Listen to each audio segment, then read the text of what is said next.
Good morning, everyone. I am Mary D'Angelo, Dean of Admissions, and I will be joined in this session by Troy Davis, our Director of Financial Aid. Thank you so much for joining our session. Of course, we would love to be talking with you on campus this morning, but I want you to know we will be presenting the same information we present during an in-person open house. Nikki Levine, our Director of Undergraduate Admissions, will be monitoring the chat during this session. If you have questions that you would prefer not to ask during the Q&A at the end of our session, please feel free to click on the links provided for both admissions and financial aid. Our goal during this session is to help you navigate both the admissions process and financial aid process seamlessly. So let's get started.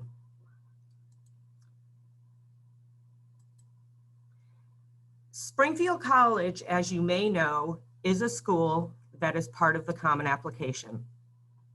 So students have the opportunity to fill out the Common Application, choose Springfield as a school they would like their application sent to. The important thing that we always like to share with prospective students and families is that at Springfield College, we are evaluating students based on both academic and personal credentials.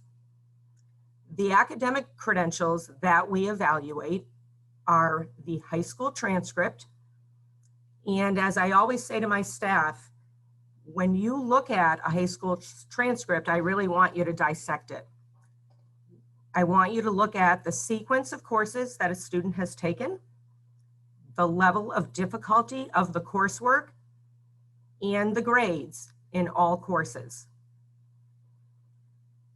We will this year, obviously, be sensitive to the fact that students in the junior year and now in their senior year are learning in different ways than they were in their first year, their sophomore year, and the first part of their junior year. And we absolutely encourage students and families to reach out to us if they have any questions at all, pardon me, about the grading that their school used during the second half of the final semester junior year and the grading systems that might be in place for this year, because we would be more than happy to talk that through with you. When we look at a student's transcript, we are doing a recalculation of a student's grade point average. So we do take into account coursework that has been taken at the advanced level, whether that be through advanced placement, courses taken at a college level through a cooperating college that the high school might have an affiliation with. And then we also are paying attention to a student's path through high school in terms of how they have progressed academically from their first year, typically through the first quarter or the first half of the senior year, which are grades that we have in place at the time that we are reviewing an application.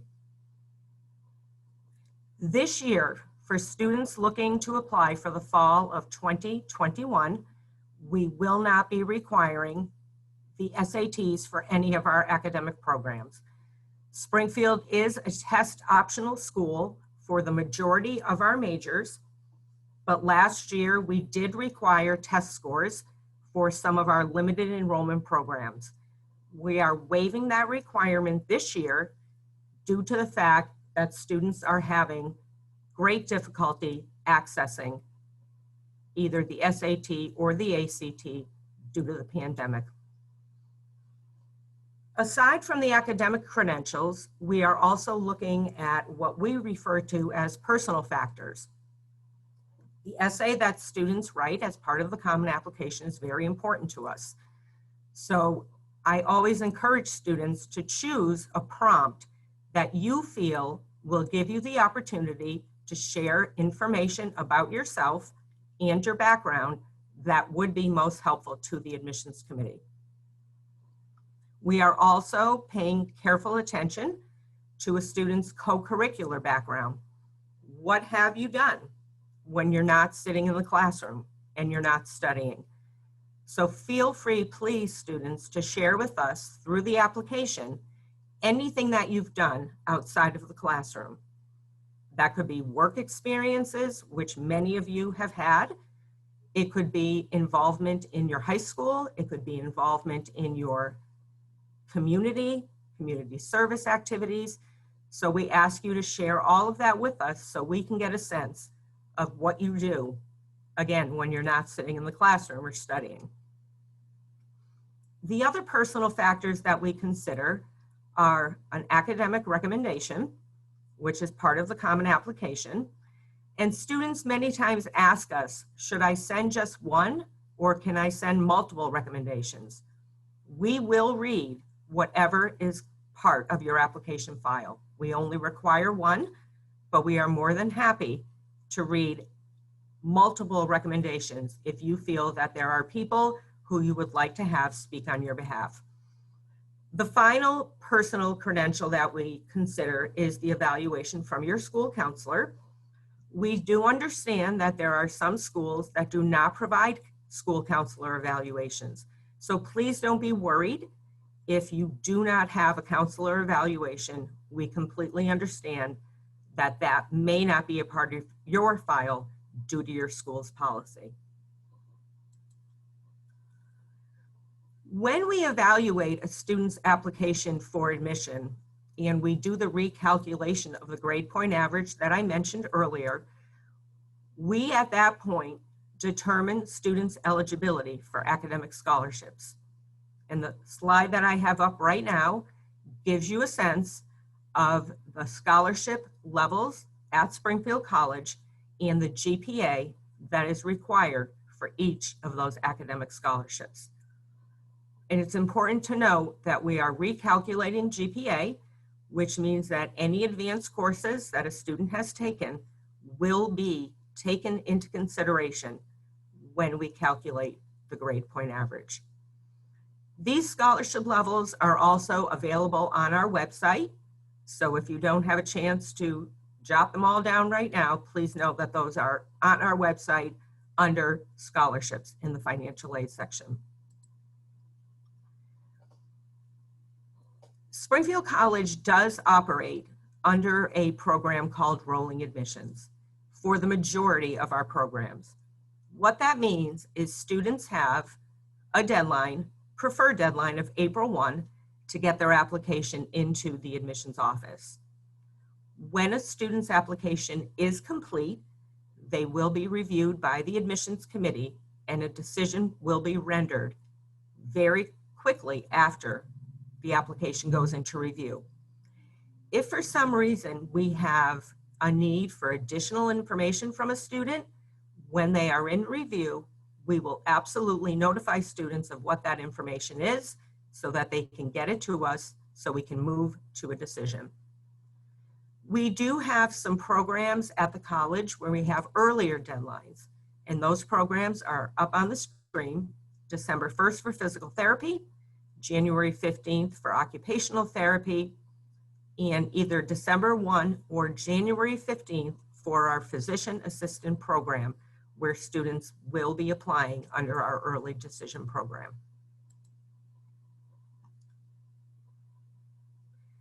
When students are reviewed and admitted to Springfield, we notify the financial aid office so they can review a student's financial aid application if it is complete at that time.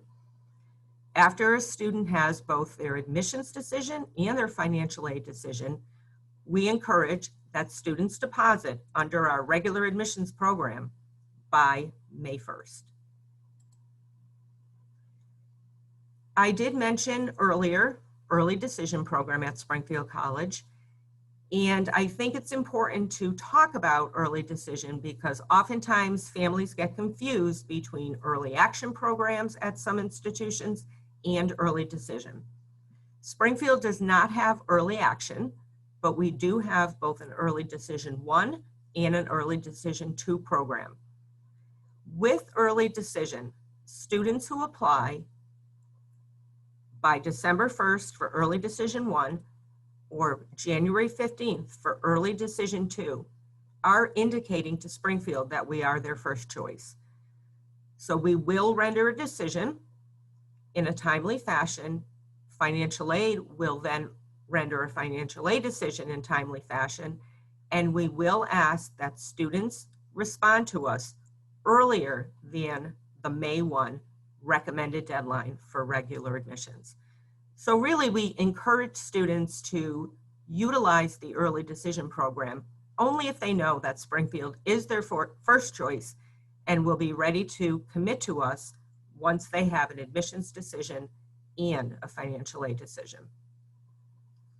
I am now going to turn the microphone over to Troy Davis, our Director of Financial Aid, who will give you a lot of information and great tips about applying for financial aid. Good morning. I'm Troy Davis, and I am the Director of Financial Aid. We're going to spend a few minutes talking about what financial aid is, where it comes from, and some other basics about financial aid. Mary, I can't advance the screen.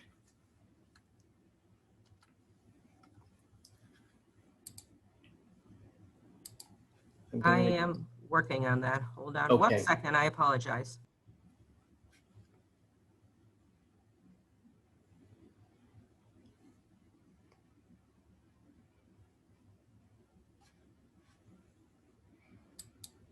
Do you want to just advance it for me?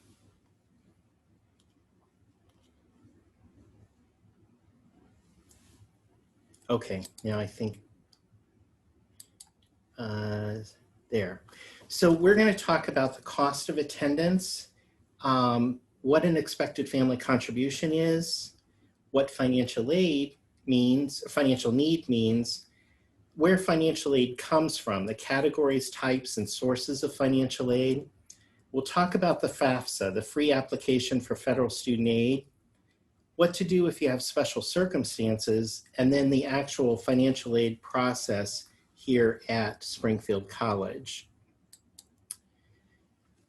Financial aid is a partnership between students and families, Springfield College, and government agencies. All of us have a role in this process, and we have to respond to each other as inquiries come up, or if there's a request for additional information. A delay can happen if any one of us stop responding to requests for information. So let's talk about the cost of attendance. The cost of attendance is a big picture of what we use in financial aid to determine eligibility for financial aid. It is larger than the bill.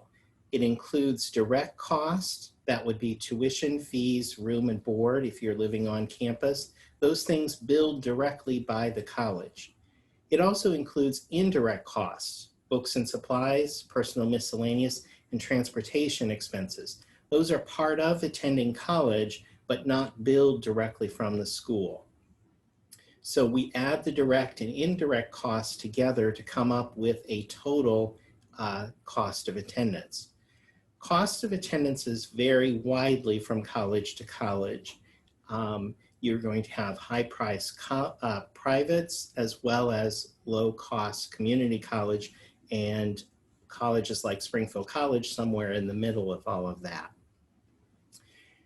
This screen shows us the cost for the 2021 academic year, and I have some really good news to share with you. Yesterday, the Board of Trustees voted not to increase tuition, fees, room, or board for the 21-22 academic year.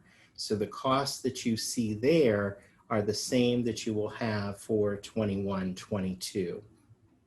Springfield College wants families to know that we're aware of the difficulties they're struggling with during this pandemic, and we have decided not to raise our tuition in that respect. So there's a term that families often hear during the financial aid process called EFC, or expected family contribution. And you may or may not know what it means. It's an amount a family can reasonably be expected to contribute towards that student's education. There are two components to the EFC, the parent contribution and the student contribution. And each of those have two components as well. There's income and asset information that are all added together to come up with a single EFC. It's calculated using the federal application form, and it's the same EFC formula applies for federal and state financial aid apply across the nation. Many colleges will also calculate their own EFC using additional information gathered on other application forms, such as their own form or the College Board profile.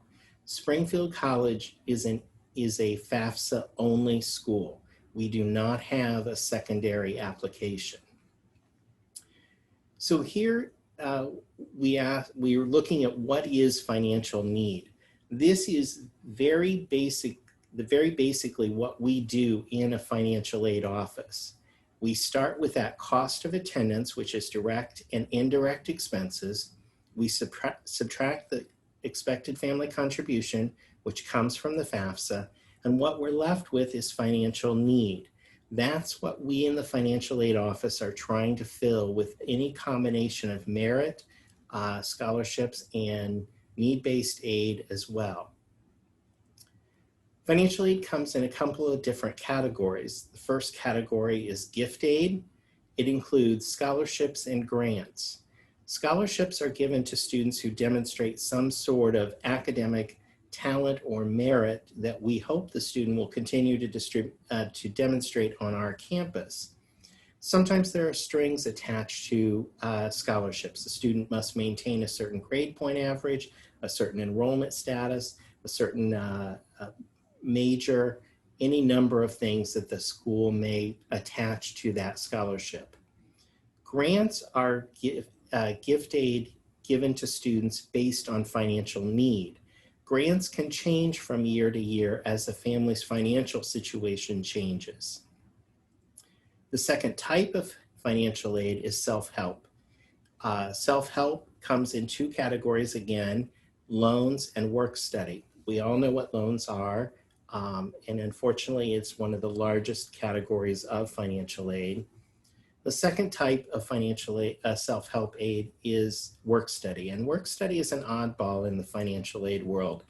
We award it in the financial aid office, but it is not automatically deducted from the bill. Students are paid for the hours that they work during the academic year up to their maximum award amount. So financial aid comes from a number of sources, and when we send out our award letter, we will list all of the sources, all the types and all the sources of aid that we're aware of. So it comes from the federal government, state government, the college itself, and other sources that you may want to research would be civic, religious organizations, and private foundations, as well as employers. Employers may offer grants and scholarship programs or benefits to their employees for their dependents. I created this slide because I want to show you how generous Springfield College is with our own financial aid program. The maroon area is the total financial aid that comes from Springfield College. The darker blue is federal financial aid, including loans and grants. And then the light blue is divided into two categories. They were too small to print on the pie, state aid and outside aid. Outside aid is private scholarships that come from local organizations like the Kiwanis, Rotary, or a religious organization. Federal financial aid is awarded primarily based on financial need, and that financial need is determined by filing the FAFSA. To be considered for federal and state financial aid, you must file a FAFSA every single year. Federal programs that Springfield participates in are the federal Pell Grant program, Supplemental Educational Opportunity Grant, which is kind of is attached to the Pell Grant program, federal work study, direct loans for students, as well as direct loans for parents. States also have financial aid. There's less reciprocity in New England than there used to be, but there are some states where aid will cross state lines. Most states have a residency requirement. It can be awarded on both on the basis of merit and need. It uses information from the FAFSA, and I know some states also have an institutional or their own state form. And the deadlines vary from state to state. So you want to research what that deadline is to make sure you don't miss that. Private sources of aid that you might want to consider would be foundations, businesses, and charitable organizations. Deadlines and applications procedures are going to vary widely. Every single organization is going to have their own deadline and their own procedures. You want to begin that research for private financial aid, private scholarships early. That's something you could do this evening if you wanted. Start that process. Investigate the information that's available through your local high school and town or city library as well. They're a good source of really local scholarships. And as I mentioned earlier, employers may also offer scholarships, competitive scholarships to the children of their employees, or they may also offer an educational benefit such as tuition remission, tuition reimbursement. So if you bring a copy of the student's grades to the HR office, they may reimburse you for a portion of the tuition charge. So how do you get all this financial aid? At Springfield College, we use the single form, the free application for federal student aid, the FAFSA. It's a standard form that collects demographic and financial information from the student and family, and it can be filed electronically or using the paper form. We're hoping everybody does it electronically because there are some advantages to doing it that way. It's available in English and Spanish, and there are 2 steps to filling out a FAFSA. The first is you have to obtain an electronic signature, and you do that through fsaid.ed.gov. The student will need an electronic signature, and one parent will need an FSA ID. You use that to sign the FAFSA as well as other government financial aid documents throughout the process. And then you actually fill out the FAFSA at studentaid.gov. FAFSAs can be done at any point after October 1st, prior to the academic year in which the student is requesting aid. So for the 21-22 academic year, you can begin filing this coming week on October 1st, 2020. The reason we'd like you to use the FAFSA on the web or the electronic version is there are built-in edits that prevent costly errors. It will question you if you put in answers that do not seem logical. For example, you say there are 3 in the house but 7 in college. They will question that and make sure that you understood the question correctly. There's skip logic built into the formula. So if based on how you answer some of the questions at the beginning of the application, there are questions later in the application that may be skipped because they do not apply to you. There's also the optional IRS DRT, which we love in the financial aid office. This allows you to link both the student and parent tax returns to the FAFSA, and it will go to the IRS website, pull the information over, and fill in the financial section of the FAFSA for you. We know when you do that, that the right answers have been put on the right line. If will be selected for verification, about 30% of the applications are selected for this process called verification. students and families who use the DRT, the process is shorter because we know that the financial numbers came from the IRS and are correct. There's instructions and help available. You can check the status of your application online, and it also simplifies the process in future years. They will carry forward, especially demographic information, into the subsequent year's FAFSA. So there's fewer questions to answer in the second, third, and fourth year. So I'm ready for the next slide. So the FAFSA doesn't cover every single circumstance. So what does a family do if they have special circumstances? You cannot report it on the FAFSA. If you submit documentation to them or send a letter, it's simply going to be shredded and thrown away. You send an explanation to each of the financial aid offices that you are applying for, and then the college will review that special circumstance. You're going to get a different answer. You're likely to get a different answer from every college.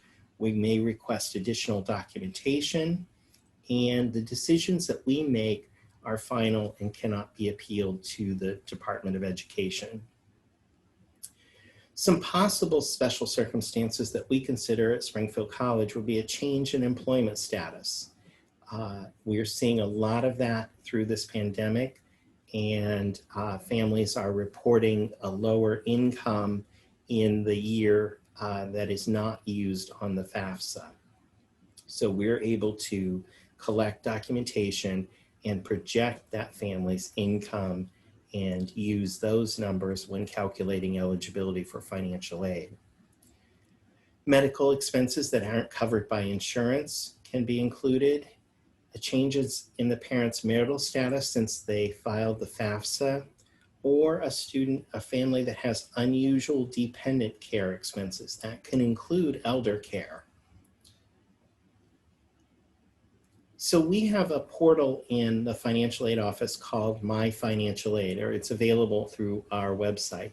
It's your online financial aid office, and login credentials will be sent to you shortly after we receive the admissions application. We will start sending those out actually in the next couple of weeks, and then on a rolling basis.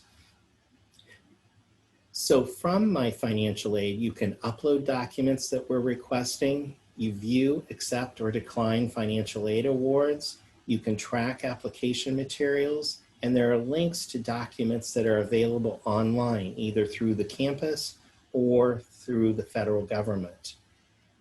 We have a scholarship search page, and there's also an important messages page that will tell you information that's tied to your financial aid. That, I think, is all of the information I have to share for you, and we now have time for questions and questions.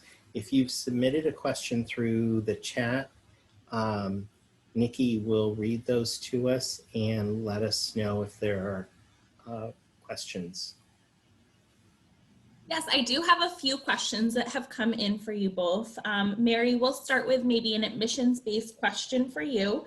We have a question from a student that's asking if they're not admitted to their intended major, are they able to apply for another major or possibly internally transfer into their program of choice at some point? Great, thank you, Nikki. That's a great question from the student who asked it. We do have some programs at Springfield that are limited in terms of the number of students that we can enroll. Examples would be occupational therapy, physical therapy, and physician assistant. We do have every year many students who are eligible for admission to the college who do not get into those limited enrollment programs due to the fact that we only have spots for a certain number of students. So absolutely, a student who is not admitted to one of the limited enrollment programs but is admissible to the college will be notified that they are admitted to the college even though they were not able to get into their first choice program. In terms of transferring internally, in any of the programs where a student is not admitted due to limited enrollment opportunities, spaces available for students to internally transfer really are on a space available basis, which does change from year to year.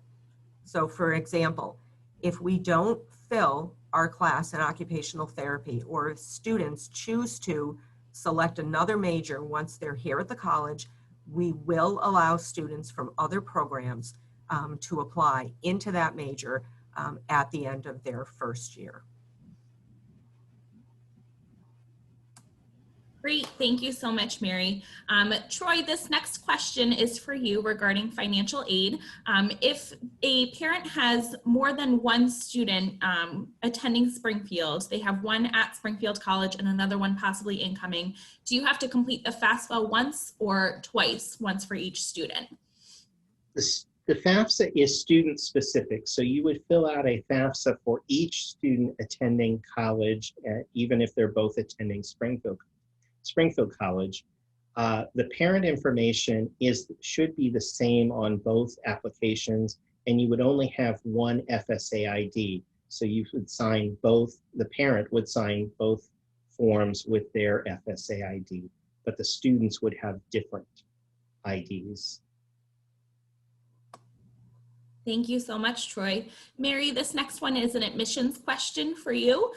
For students that are applying to our more competitive limited enrollment programs this year, can you talk a little bit about our shadowing requirements, if we're still requiring shadowing hours, and our admissions process for those programs this year? Sure. Thanks, Nikki. We have made a decision, as I mentioned in my remarks earlier, we have made a decision not to require the results of either the SAT or the ACT for the programs that we typically require tests for, due to the difficulty students have been having accessing the SAT and the ACT. In terms of requirements for shadowing hours, the same thing. Due to the difficulty that students have had being able to access shadowing opportunities for programs in occupational therapy, physical therapy, athletic training, and physician assistant, we understand that difficulty and therefore have waived that requirement.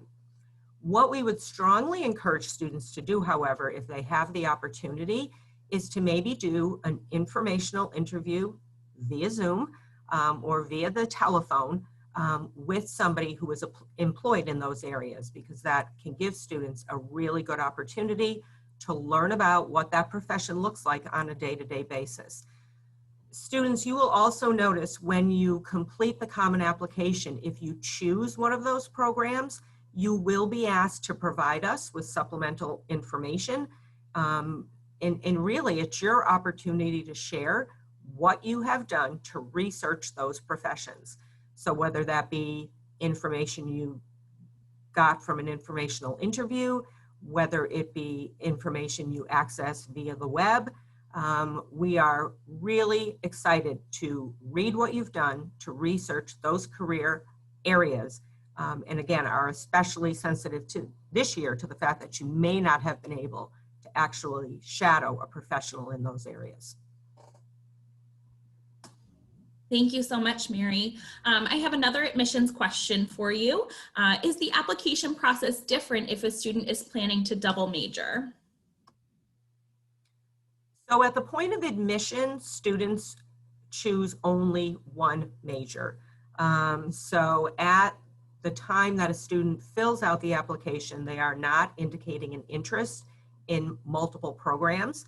However, when a student enrolls at the college, if they do have interest in their first year, in their second year of declaring an additional major, they would work very closely with their academic advisor to see if that is a possibility, and if so, the process to make that happen. Thank you so much. This might be a question for both of you. We have a student who, it sounds like they're interested in possibly pursuing some graduate studies at Springfield after completing their undergraduate. Are there grant scholarships for graduate students at Springfield? It depends mostly on the program. So is it one of the 5 or 6 year programs, or is it a clean break between undergrad and grad programs. The student didn't specify, but maybe if you can speak a little bit to each. Okay. For students that are in our limited enrollment programs, they will change from an undergrad to a grad at some point toward the end of their career. And we do offer limited grants for those students who entered into Springfield College as a first-year student and then become a graduate student in those programs. Those scholarships, I believe, are $10,000 a year. Students that apply to another program as a graduate student, there are some merit and need-based grants available, but they are competitive, and there's an application process for those. And I'll just add that we offer also a variety of graduate fellowship opportunities for students, which could be in administrative offices here on campus. We have, 3 fellows in the undergraduate admissions office and 2 in the graduate admissions office. And there are a variety of other administrative offices that have graduate fellows.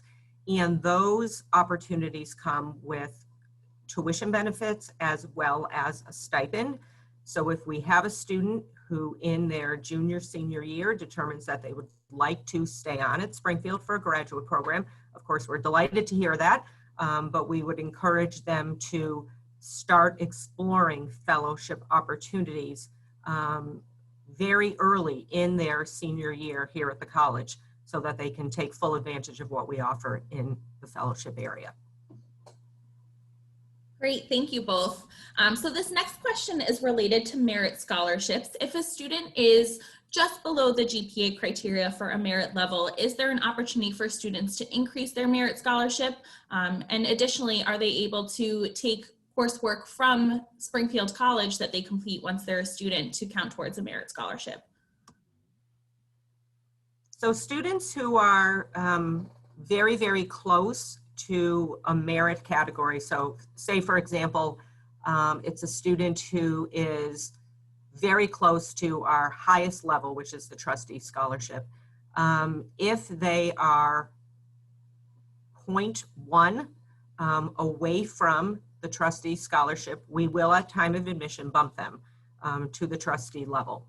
If a student is lower than 0.1 below a merit level, they do have an opportunity in their senior year, if their grades improve to the level that they could bump to another merit category, either in their first semester, the second semester of their senior year, the end of their senior year.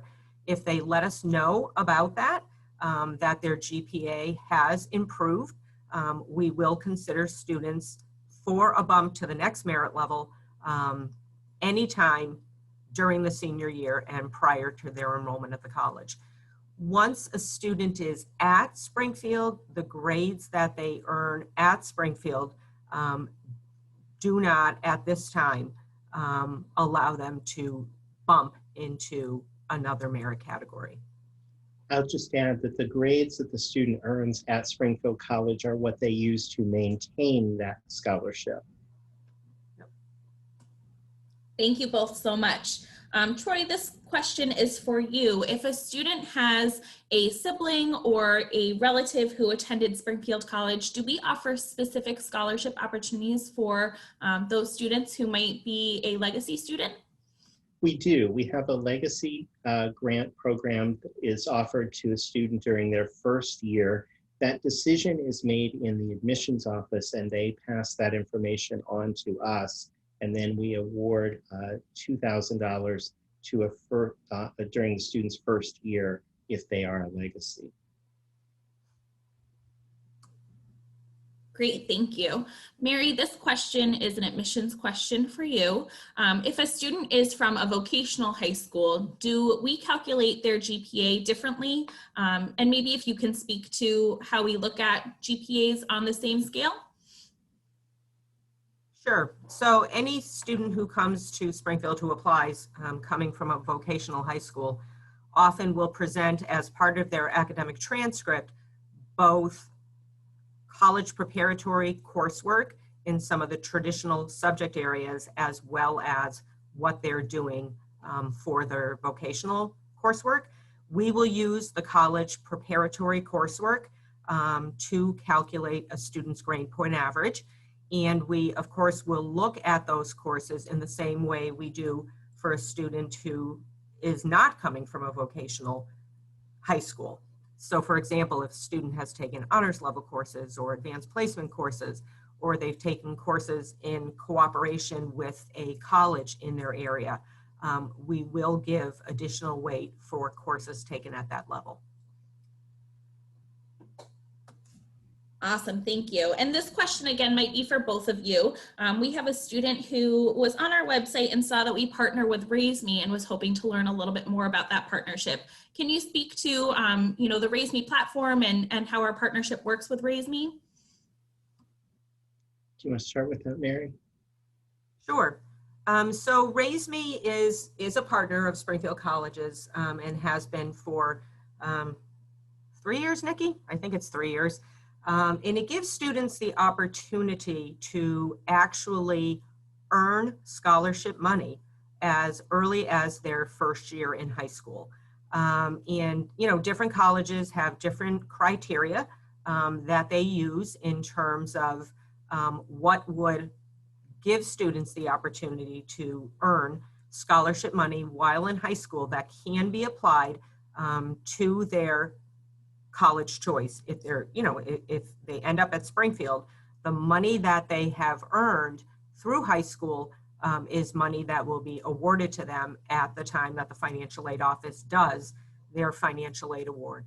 And some of the things that are looked at, and again, it does vary a little bit from institution to institution, but it could be that you earn, $500 per advanced placement course that you take. You could earn $500 for being involved in community service. You could earn $500 for being involved in some activity through your high school.